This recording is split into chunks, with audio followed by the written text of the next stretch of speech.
Hi friends, today we are trying Goose in 5 minutes. Goose is an extensible open source AI agent that enhances your software development by automating coding tasks. So I hope this is like Cloud Code CLI or Gemini CLI or Copilot CLI, but I could plug this into my Oyama provider. That's my expectations. So let's see how it goes. Okay, so the first thing we need to do is install this thing.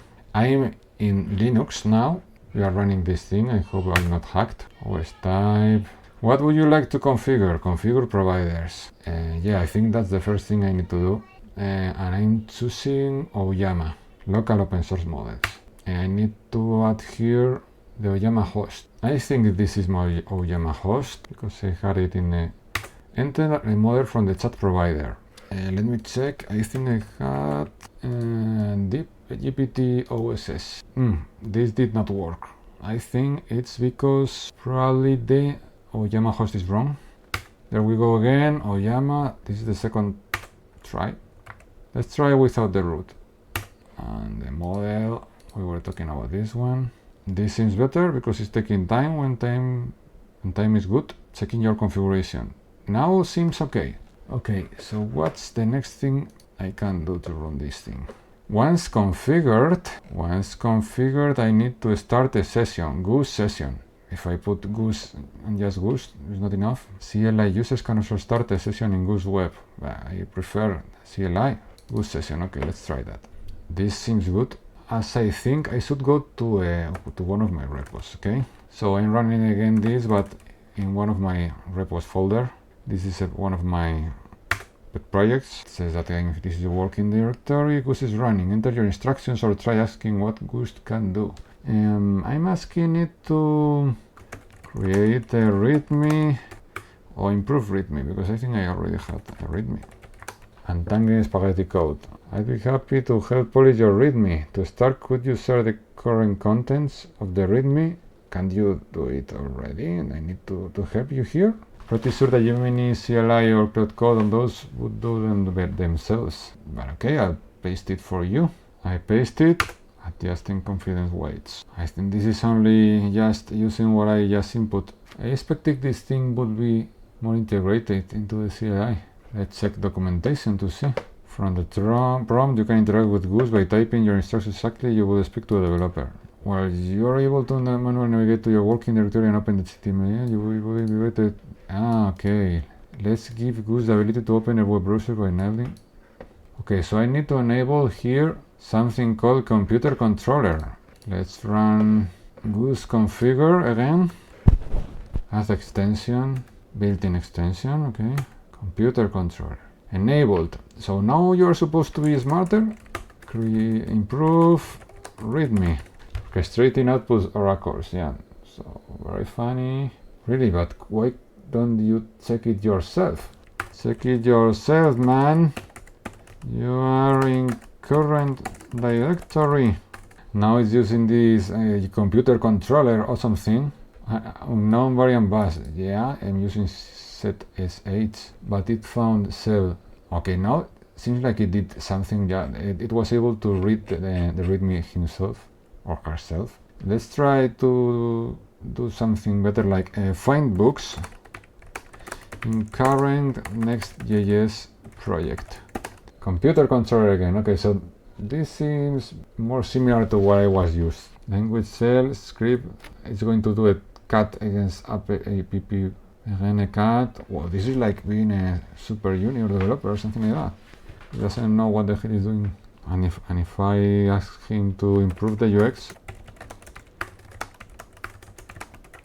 and he created like a document, well, might be useful. And what if I tell you that I want to change the name of the project or something like that? Change the name of the project to Hello Subs Emotes. And it's still like outputting documents. Yeah, so it's like this is, it might have like a prompt so that it answers what you want as a README, always as a markdown. Might be useful, I'm not sure. Okay, so the last thing we are going to do, I saw there was a video actually around here that we are going to listen. Okay, so let's watch this video just in case there is a hint of something important or we might be more hyped. Perhaps there's something I didn't understand because I'm quite cold about this Goose agent, or perhaps I need more time. But it's not like the awesome experience that you expect when you start with these kind of tools. First, because I needed to do extra steps, not used to that. And second, because it seems like it's always outputting what you need to do as a readme or as a markdown instead of doing it right away. So it's also a bit different to what I used to. Vibe coding is a new practice that involves building out an application. Oh, really? You started talking about vibe coding? By using AI prompts. Vibe coding can be really helpful for quickly prototyping an app or experimenting with ideas. In this video, I'm going to show you how we can use Goose to vibe code a to-do list app. So let's jump right in. Here I've got Goose open with a brand new iOS app. First, I'm going to ask Goose to build a to-do list app where I can create to-dos, mark them as complete, and delete them. I'll let Goose work on that, and after a bit, we can see the changes it made. Taking a look at the app, Goose seems to have done exactly what I asked for. So the app works well, but this isn't quite the style I had in mind. I'm going to ask Goose if it can give the app a more dark and minimal look. I'll let Goose make its updates, and great.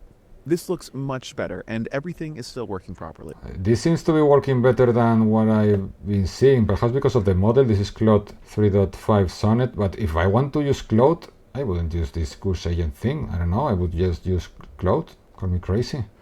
Next, I'm going to make a feature request. I want to be able to organize my to-dos by grouping them into categories. One of the helpful things that Goose does when it builds a new feature is it tells me what it did as well as how to use the feature. Yeah, I've seen that. This is always super verbose and it's always outputting a lot of text in Markdown about what you're expected to do with that. And now I can make different categories for all of my checklists. Last thing, I want to add a progress bar for each category to reflect how many to-dos have been completed. This is a slightly more difficult feature, but again, Goose handles it with no problem. Okay, we are giving it another try.